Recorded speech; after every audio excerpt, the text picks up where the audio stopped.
एक पंथ चलाएं। तो एक कब होगा?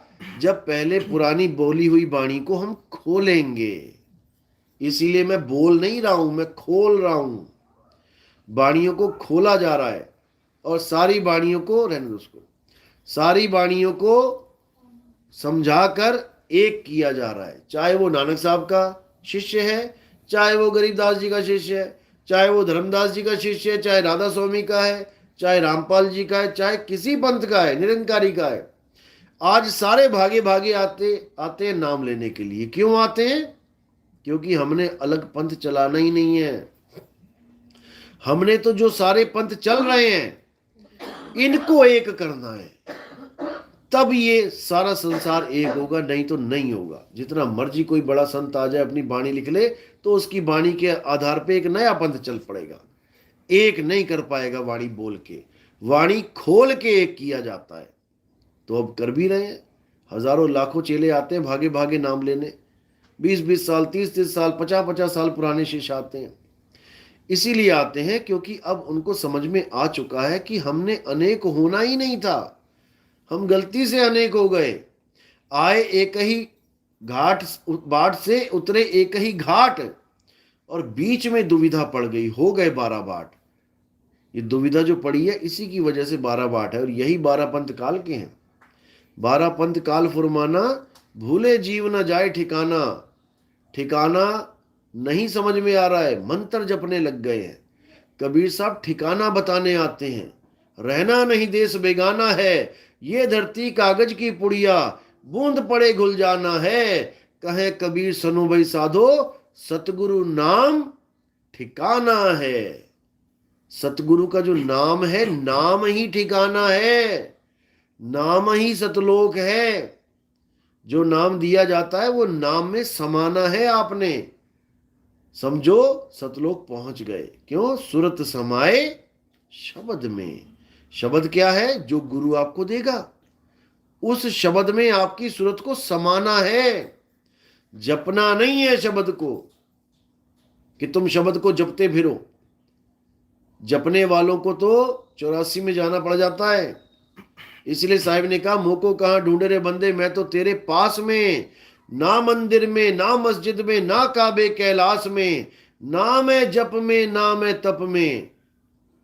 सब बिल्कुल क्लियर कर रखा है, लेकिन नहीं समझ में आता किसी को। इसीलिए अब हर आदमी, जितने भी हमारे सत्संग सुनते हैं, पूरा विवेक लगाते हैं, पूरा विचार करते हैं। आपको यकीन नहीं आएगा, पूरे पूरे गांव में हड़कंप मचा हुआ है। मैं जाता हूं, पता लगता है पूरा पूरा गांव बैठ जाता है सामने आके, और पूरी ज्ञान चर्चा चल रही है आपस में। क्योंकि सबको समझ में आ चुका है कि हम कहाँ गलती कर रहे थे। अलग अलग पंथ के लोग पहले से ही बैठे हुए हैं गांव में।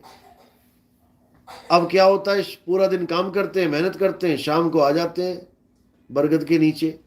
गांव में होते ना, पीपल हो गया, बरगद हो गया, उसके नीचे पहले ताशवाश चलती थी, अब ज्ञान चर्चा चलती है। अब बहुत अच्छी जागृति हो रही है। और धीरे धीरे देखते देखते आप ही की आंखों के सामने ऐसी ऐसी जागृति हो जाएगी कि घर घर में यही सत्संग चलेगा। ये दिन दूर नहीं है। एक समय था जब महाभारत शुरू हुई थी, एक रामायण शुरू हुई थी। शुरुआत में रामायण को कोई जानता ही नहीं था। राम जी का भी इतना प्रचार नहीं था। जब से रामायण शुरू हुई, टीवी आए घर घर में, उसके बाद जय जयकार हो गई। इतनी जय जयकार हो गई कि जो राम बना हुआ था उसी को राम बना बैठे लोग। उसकी फोटो लगा के पूजा करने लग गए। उसी को राम मान लिया था कि यही राम है। तो ऐसा तब होता है जब जागृति होती है। इसी प्रकार ये जो सत्संग हमारे चल रहे हैं, इसको सुनकर कृष्ण जी के भगत, राम जी के भगत, हनुमान जी के भगत, भोले शंकर के भगत, मुस्लिम भगत, ईसाई भगत, सिख भगत, सबको समझ में आने लग गया है कि सत्य क्या है। और सत्य किसी का अलग अलग नहीं है। यही सबसे ज्यादा लोगों को पसंद आ रही है बात कि हमारा सबका परमात्मा एक है। लेकिन हम परमात्मा को समझ ही नहीं पा रहे थे। उसका एड्रेस ही नहीं मिल रहा था। और उसका एड्रेस दे रखा है वाणियों में, बिल्कुल क्लियर बता रखा है। जब सिख लोग अरदास करते हैं तो लास्ट में क्या बोलते हैं? जो प्रभु को मिलबो चहे, तो खोज शब्द में ले। यानी अगर तू प्रभु से मिलना चाहता है तो परमात्मा को कहां खोज? शब्द में खोज। कितना क्लियर लिखा हुआ है। लेकिन शब्द एक गुप्त कोड है।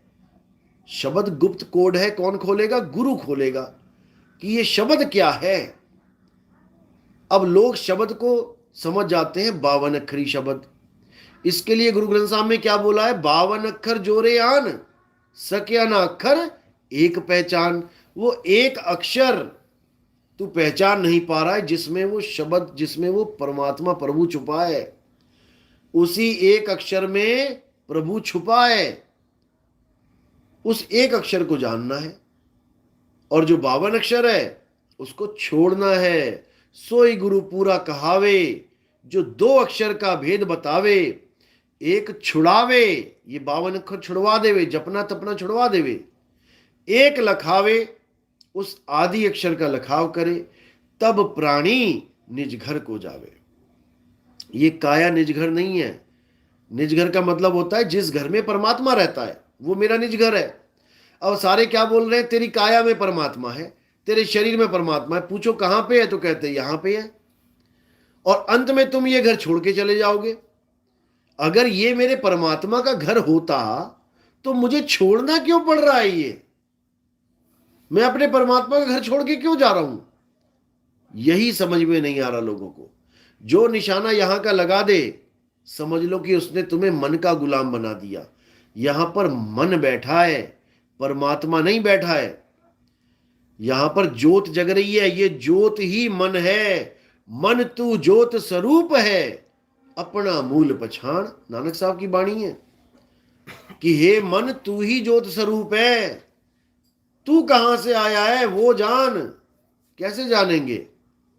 अपने मूल को पहचान। मूल यानी जहां से तेरी शुरुआत हुई है। शुरुआत कहां से हुई है? अल्लाह से हुई है। अव्वल अल्लाह नूर उपाया। ये नूर बाद में उपजा है, ये प्रकाश बाद में आया है। लोग प्रकाश में उलझे पड़े हैं। प्रकाश दिख जाता है कहते परमात्मा ही मिल गया। ऐसा नहीं है।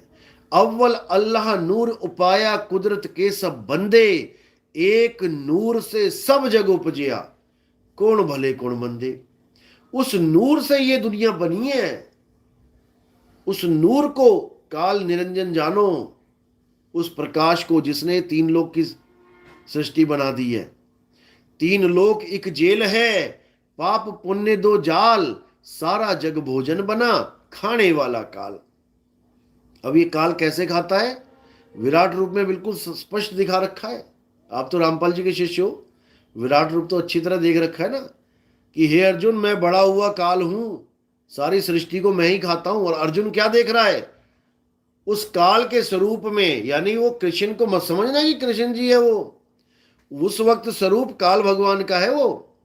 कृष्ण जी तो एक आदमी है ना, लेकिन जब वो विराट रूप में आ जाते हैं तो वो अलख निरंजन का रूप है।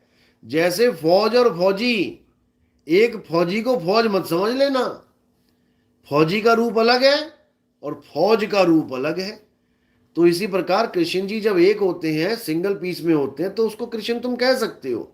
लेकिन जब विराट रूप आता है तो कृष्ण जी भी अपना नाम बदल के काल कहते हैं वहां पे कि हे अर्जुन, मैं काल हूं। जब पूछा कि महाराज आप कौन हो, हाथ जोड़ के पूछा गिड़गिड़ाते हुए। अगर वो कृष्ण जी होते तो अर्जुन क्यों पूछ रहा है ये कि हे महापुरुष आप कौन हो? क्यों बोला? उसको नहीं पता कि कृष्ण सामने खड़े थे, क्योंकि वो देख के हैरान हो गया कि इतने सारे लोग कहां से आ गए। अब इनका क्या नाम बोलूं मैं? कृष्ण जी होते तो मैं नाम भी बोल देता कि हाँ तुम कृष्ण हो। अब 1000, 1,00,000, 1 करोड़ बंदा सामने खड़ा हो गया। वो भी ऐसा बंदा जिसके मुंह खुल रहे हैं और आदमी जा रहे हैं, नर का भक्षण कर रहे हैं। आदमी जा रहा है साबुत गाजर मूली की तरह, उस आदमी को खा रहे हैं। उसको कृष्ण जी कैसे कह दे अर्जुन? कृष्ण जी क्या आदमी का भोजन करते हैं? कृष्ण के भगत तो लहसुन प्याज तक नहीं खाते और कृष्ण जी सतोगुणी कहलाते हैं। वो आदमी को कैसे खाएंगे? वो रूप है काल निरंजन का, जो सारी सृष्टि को खाता है। ये काल निरंजन इतना शातिर है, आप समझ भी नहीं सकते, सोच भी नहीं सकते। ये सबके अंदर मन बन के बैठा हुआ है। मन ही स्वरूपी देव निरंजन, तुम्हें राख भरमाई हो, ए हंसा तू अमर लोक का पड़ा कालवश आई हो। ये सबके अंदर मन रूप में बैठा है और यही सृष्टि चला रहा है सारी। कैसे चला रहा है? एक दूसरे को श्राप देके और एक दूसरे को वरदान देके। ये सारी लीलाएं जितनी भी तुम्हें दिखाई देती हैं, कृष्ण लीला, राम लीला, ये सब श्रापित लीलाएं हैं। ये श्राप लगे पड़े हैं इनको, इसलिए लीला कर रहे हैं ये। नहीं तो विष्णु जी आराम से बैठे हुए थे कमल का फूल लेके। नारद मुनि आया, मुझे महाराज अपना कपि रूप दे दो, सुंदर रूप दे दो, उसको बंदर का रूप दे दिया। क्यों दे दिया? क्योंकि मन ने कहा, अंदर से मन ने कहा, दे दिया। अब नारद को गुस्सा आया, जब नहीं स्वयंवर में बात बनी तो श्राप दे दिया। किसने दिया? मन ने दिया। श्राप देने के बाद नारद कहता, हे भगवान मुझे माफ कर दो, मेरी मति मारी गई थी, मैंने इतना बड़ा जघन्य अपराध कर दिया। पछता रहा है। काम किसने कर दिया? मन ने। और नारद रूपी जीव पछता रहा है कि मैंने प्रभु को श्राप दे दिया। अब इस श्राप की वजह से रामलीला हो रही है। अगर ये श्राप ना देते कोई रामलीला नहीं। तो जितने भी देवी देवता जितने भी आ रहे हैं, ये सब श्राप लग के आ रहे हैं। श्राप लगा राम जी को कि मैं तेरे ऐसे ही तीर मारूंगा जैसे तूने मुझे मारा। बाली ने श्राप दिया, इसलिए कृष्ण बन के आना पड़ा, क्योंकि श्राप खाली नहीं जाता। तो इसी प्रकार ये मन बहुत खेल खेलता है। ये मन का ही सृष्टि है सारी। मेरा भाई, मेरा बाप, मेरा बेटा, मेरा, ये सब मन ही मान के बैठा है। अभी प्रॉपर्टी का झगड़ा हो जाए दो भाइयों में, वो मेरा भाई नहीं है, मैं शक्ल नहीं देख रहा उसकी, ये मन ही तो है। ये सब मन ही करवा रहा है। और इस मन के खेल को बड़े बड़े ऋषि मुनि नहीं समझ पाए। पराशर जैसे 21,000 साल तपस्या करते रहे मन को कंट्रोल करने के लिए। उसके बाद मल्ला की लड़की के ऊपर उसका चरित्र खराब हो गया। तो ये मन बहुत शातिर है, ये पता नहीं क्या क्या करवा दे। इसीलिए साहब बोल रहे हैं, मन के मते न चालिए, मन है पक्का दूत। ये तुम्हें ऐसी जगह ले जाके डुबोएगा कि तुम्हें पानी भी नहीं मिलेगा वहां पे। तो इसी मन से, इसी जोत से हमें बचना है। और ये जोत कहाँ बैठी है? त्रिकुटी में बैठी है। अब इसको क्या करना है हमने? इसको जैसे हम शहर को बाईपास कर देते हैं ना, शहर में घुसते ही नहीं है और बाहर से रिंग रोड से निकल जाते हैं, बस बाईपास ही करना है। इसको जाना ही नहीं है। अगर तुम गलती से इंगला पिंगला सुषमना में चले गए तो समझ लो कि अब तुम्हारा निकलना मुश्किल है। ये वो भूल भुलैया है कि एक बार घुसना ही होता है इसमें, निकलना नहीं लिखा है इसमें, फिर तो तुम मारे गए। इसीलिए कबीर साहब बार बार समझा रहे हैं कि अब इंगला पिंगला सुषमना में नहीं जाना है। इंगला बिन से पिंगला बिन से सुषमन नाड़ी, कहे कबीर सुनो रे गोरख कहाँ लगी हो ताड़ी। इंगला पिंगला सुषमना त्रिकुटी सबका धाम। जितने भी जोगी बैठे हैं ये, इन सबका धाम है इंगला पिंगला सुषमना। इंगला पिंगला सुषमना त्रिकुटी सबका धाम, नी अक्षर श्वासा रहित ताका भिन्न मुकाम। नी अक्षर यानी जो अक्षरों में नहीं आता, श्वासा रहित, श्वासों से भी उसका कोई कनेक्शन नहीं है। जितने गुरु बैठे हुए हैं 90% गुरु तुम्हें श्वासों की साधना देते हैं। श्वासों में जपो, ओम सोहंग जपो, नाभि पे ध्यान लगाओ, नाभि से सूरज चढ़ाओ। किससे? श्वासा से। और साहिब कह रहे हैं, नहीं प्राण में, नहीं पिंड में, और ना ब्रह्मांड आकाश में, खोजी होए तुरंत मिल जाऊं एक पल की तलाश में। ये प्राणों में, ये नाभि में, हृदय में, कंठ में, आज्ञा चक्र में छोड़ो इसको और सीधे विहंगम चाल से मेरे शब्द के साथ जुड़ो। शब्द विहंगम चाल हमारी, कहे कबीर सतगुर दई तारी। खुले कपाट शब्द झनकारी, और पिंड अंड के पार सो देश हमारा है। कहीं गलती से पिंड अंड में मत ढूंढने लग जाना, यानी काया में मत ढूंढने लग जाना, नहीं तो बात नहीं बनेगी, धक्के खाने पड़ जाएंगे। तो परमात्मा ना तो काया के अंदर है और ना ही बाहर है। जंगल में, मंदिर में, मस्जिद में, गुरुद्वारे में नहीं है। ना अंदर है ना बाहर है। वो कहां पर है? वो तो मेरे पास में। अब ये पास कहां है? किसी भी गुरु से पूछो परमात्मा पास है तो बताओ कहां है पास, जब पास में है तो नाम क्यों दे रहे हो जपने के लिए? जवाब नहीं आएगा किसी को भी। जो चीज मेरे पास है मुझे उसका भेद बताओ ना, मेरी सूरत सीधे वहां लगाओ ना। लेकिन कोई सूरत शब्द का भेद नहीं है। मंत्र जप लो, मंत्र जप लो, मंत्र की मंडी लगा के बैठे। लेकिन कबीर साहब ने सबका भेद खोल रखा है। 52 अक्षर लोक त्रय, सब कुछ इन्हीं माही, ये आखर खिर जाएंगे, वो आखर इनमें नाही। यही गरीबदास जी कह रहे हैं। 52 अक्षर लेख, राम रंग होरी हो, वो अक्षर यामे नाही, राम रंग होरी हो। कागज कलम कलेस, राम रंग होरी हो, वो रहा शेष का शेष, राम रंग होरी हो। वो कागज कलम का खेल नहीं है कि गुरुजी ने लिख के दे दिया और तुमने पढ़ लिया रट लिया। ये तो 52 अक्षर का खेल है। ये 52 अक्षर होठ कंठ जीव का खेल है। और साहिब कह रहे हैं होठ कंठ लागे नहीं, जीव्या नहीं उच्चार, गुप्त वस्तु को जो लखे, सो निज हंस हमार। जो उस गुप्त वस्तु को यानी उस आत्मा रूपी गुप्त वस्तु को लख ले, क्योंकि गुप्त तो आत्मा ही है ना, बाकी शरीर तो प्रगट ही है। आंख नाक कान दांत पेट आंत सब प्रगट है। गुप्त क्या है? आत्मा। इसी गुप्त को गैबी कहते हैं। गैबी, आत्मा को गैबी कहते हैं। साहिब कह रहे हिंदू कहूं तो हूं नहीं और मुसलमान भी नहीं, 5 तत्व का पुतरा गैबी खेले माही। इस 5 तत्व में जो खेल रहा है वो किसी को दिखाई नहीं दे रहा है, इसलिए असलियत इसी को मान बैठे कि यही है। जैसे एक कठपुतली को चलाने वाला खुद नहीं दिखाई देता, उस झोपड़ी में क्या दिखता है सामने? केवल कठपुतली दिखाई देती है।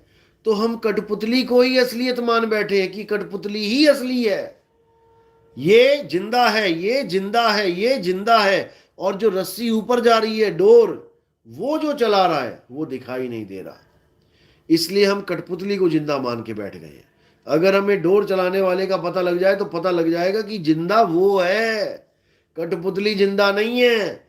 इसी प्रकार ये शरीर जिंदा नहीं है, ये हमें लग रहा है केवल कि देखो दिल धड़क रहा है, देखो आंखें चल रही हैं, देखो कान सुन रहे हैं, देखो जीभ चल रही है, ये तो जिंदा है। जिंदा नहीं है, ये मुर्दा है। साधो ये मुर्दों का गांव। कौन सा गांव है जहां मुर्दे बसते हैं? बता दो। मुर्दों के अलावा बसता ही नहीं है कोई गांव में। ये मुर्दों ने ही गांव बना लिया आपस में, एक दूसरे को जिंदा समझ के। और जिंदा कौन है? वो आत्मा जिंदा है, उसका किसी को पता नहीं। ABCD नहीं पता किसी को आत्मा की। और शरीरों में उलझे पड़े हैं। खुद तो उलझे उलझे अपने भगवान को भी शरीर बना लिया। खुद तो अपने आप को कठपुतली माने माने अपने भगवान को भी कठपुतली बना दिया, यानी तन बना दिया। और साहिब समझा रहे हैं ये तन विष की भेलरी, गुरु अमृत की खान। अब सुनने वाले सोचते हैं अरे हमारा तन विष की भेलरी है, लेकिन गुरु जी का तो तन अमृत की खान है। ऐसा नहीं है। विष की बेलरी क्यों बोला? क्योंकि 9 दरवाजों से विष ही निकल रहा है। जो आपके छेद हैं उसमें से विष निकल रहा है। विष की बेलरी है, रोज गंदगी निकाल रहे तब भी ना खत्म हो रही। तो क्या गुरु जी की गंदगी नहीं निकल रही? सबकी निकल रही है। ये तन विष की बेलरी, गुरु अमृत की खान। यानी गुरु कौन है? अमृत अमर है। गुरु कभी मरता नहीं है। ये तन तो विष की बेलरी है, बार बार मरेगा। इसी को समझना है। अमृत कौन है? आत्मा ही अमृत है। और उसका एड्रेस क्या है? 9 द्वार नहोदर फीके, रस अमृत 10वें चुईजे। ये उसका एड्रेस है। अब इस एड्रेस पे तुम्हें कौन पहुंचाएगा? गुरु पहुंचाएगा। और जब तुम एड्रेस पे पहुंच जाओगे, जब खुद ही पहुंच जाओगे गुरु से एड्रेस लेके, अब गुरु क्या करेगा तुम्हें कि गुरु जी आएंगे लेने? अरे गुरु जी ने एड्रेस बताया, मैं पहुंच गया। अब गुरु क्या करेगा आके? कुछ नहीं करना है, खुद पहुंचना है। तो साहिब कह रहे हैं एक डाल 2 पंछी बैठे, एक गुरु एक चेला। गुरु की करनी गुरु भरेगा, चेले की करनी चेला। तो उड़ जा हंस अकेला। चलो, तो आज का सत्संग यही